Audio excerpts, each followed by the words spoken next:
when we lived in Ireland, we lived in the land of Finn McCool in Kildare. We lived quite close to the hill of Allen. We drove past it, especially in the spring when we used to go to see the bluebells up in a woods behind the hill, well, a few miles behind the hill.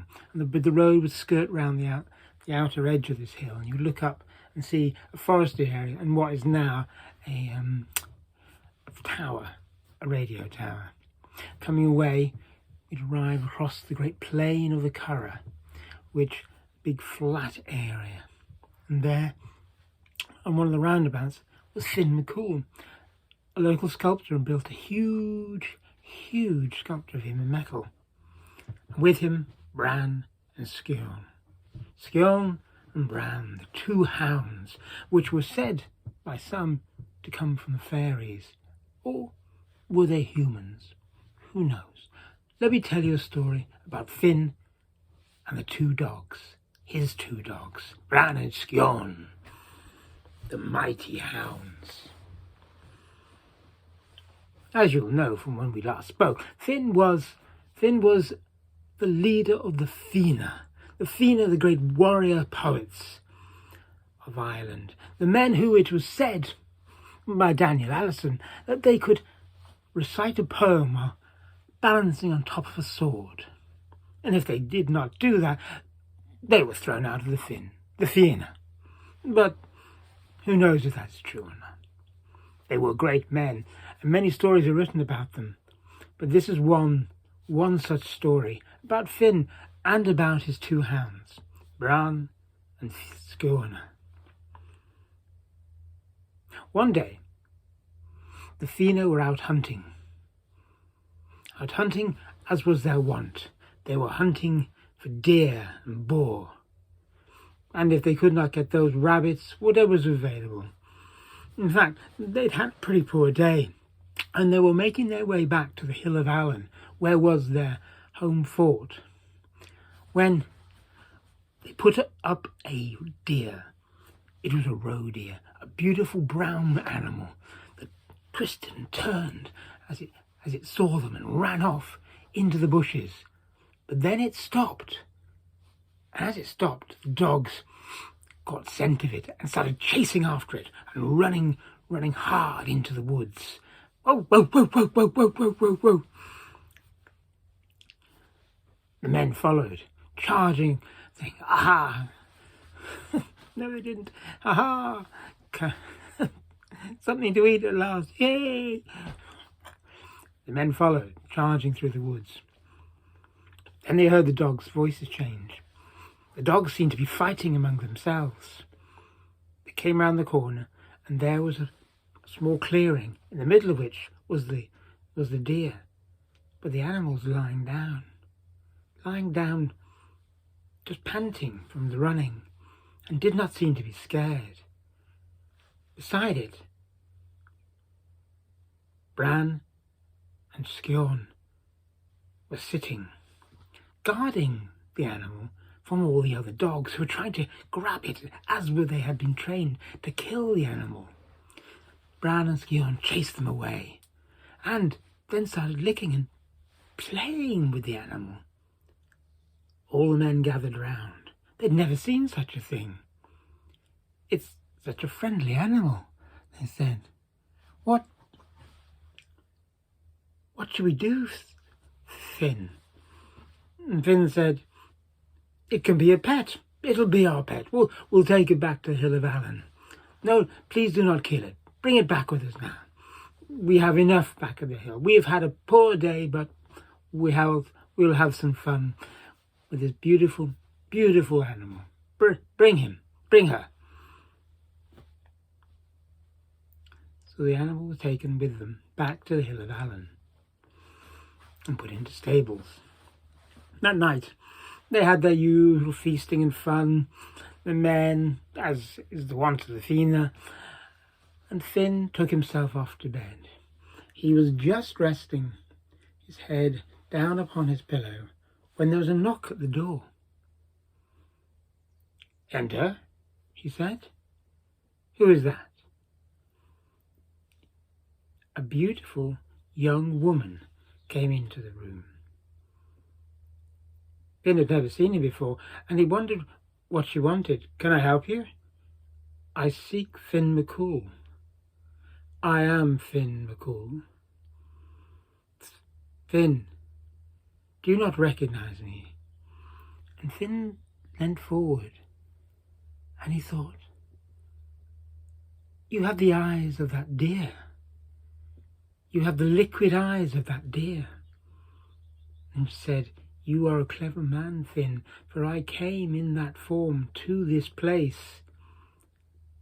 But I was guided to this place because I learnt that if I was to meet you, the curse which had been put upon me by the dark druid will be lifted, and I would return to my normal form." "What is your name, madam?" said Finn, not quite believing what he'd heard. "My name is Scythe. Scythe. I fear for my life, for the druid is an evil man, and if he catches me, he will take me and undoubtedly put me back into the form of a deer." Madam, you will be safe here. I guarantee you that," said Finn. "I guarantee you that." He took a deep breath. She was indeed very pretty. Over the next week, 2 weeks, 3 weeks, Finn and Scythe spent many hours together. And Finn realized at the end of these 3 weeks that he was deeply in love with Scythe. He said, "We should be married." And Scythe agreed immediately. They had a wedding, and they disappeared to Finn's room. They disappeared completely for a whole week. The men were very concerned. This was very unlike Finn. He was one of them, one of the Fina, one of the warriors, but he had lost his heart to this woman. She was indeed very beautiful, but he should be out hunting and fighting. Fortunately for them, there came an invasion of the Norsemen many miles away in what we now know as Dublin, and they were called upon to defend Ireland. They knocked on Finn's door. Sir, we must go and repel the Northerners who are come to take our lands." "I will not come. I am happy here." Sir, you must come. It will not take us long. We are strong. We are stronger with you. Come now."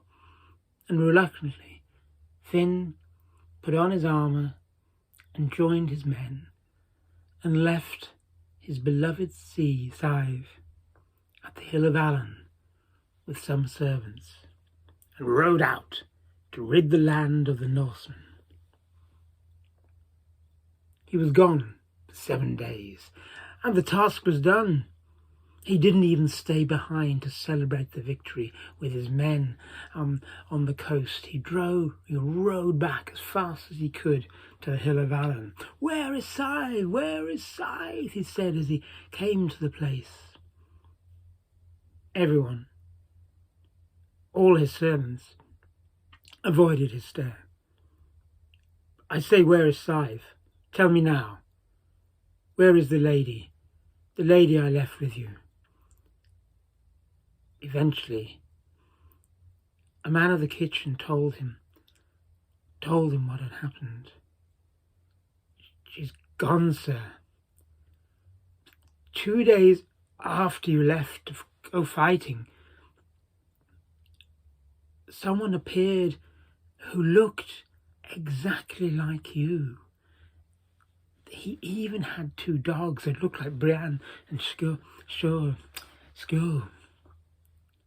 He came to the door and called upon Scythe, and she thought it was you, and he ran into his arms, and he grabbed her and dragged her away and struck her with a hazel stick. And as he did so, came into the form of a deer. She tried to run back to the castle, but his dogs chased her back to the man who grabbed her and hauled her away. We have not seen her since. I'm sorry, sir. I'm sorry. You are sorry. My scythe, my scythe.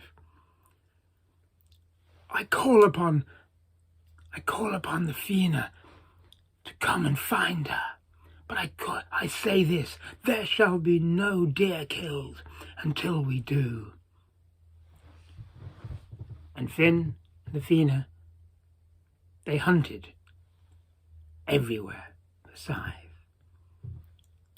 Forests, lakes, mountains, all over Ireland for 7 years, looking for scythe.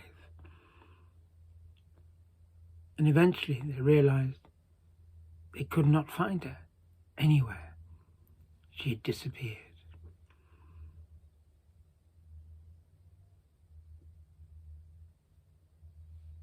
Finn decided to go back to hunting. And the men went out with him one day to hunt for deer and boar and rabbit, whatever was available. And they were charging through the forests when suddenly the dogs got scent of something and took off, and Bran and Sean and Shov went with them, charging away. The men heard again the sounds of the dogs. They'd found something. They were yapping and yelping between each other. They ran, and there under a huge cliff was not a deer, but a young child with black hair. He was small, about 7 years old, and he could not speak. He'd obviously been living out. The dogs were trying to grab him, but Bran and Sean were protecting him, much as they had done with the deer. And Finn saw this and leant over and picked the boys up and held him in front of him and saw again the liquid dark eyes that he had seen before. You are to come with us. Come with us to the Hill of Allen. We will look after you. And that was what was done. The boy was taken back to the Hill of Allen. He did not speak. They taught him how to speak. And after some time, he told them his story, that he'd been brought up in the woods, been cared for by a deer. And he and the deer were occasionally visited by this old, dark man who would give them some food, but then would be very angry with the deer. And eventually, the old man took the deer away and disappeared. And the boy just had to look after himself in the woods. Finn decided that he knew what he had to do. And in that moment, he took the boy to his arms and said, "You are Oisin, the little deer. You are my son. You will be brought up as my son, and you will become a great poet and singer amongst the Fianna." And not a word was said about scythe. What happened to her is not known and is not written anywhere. But we know what a great man Oisin became.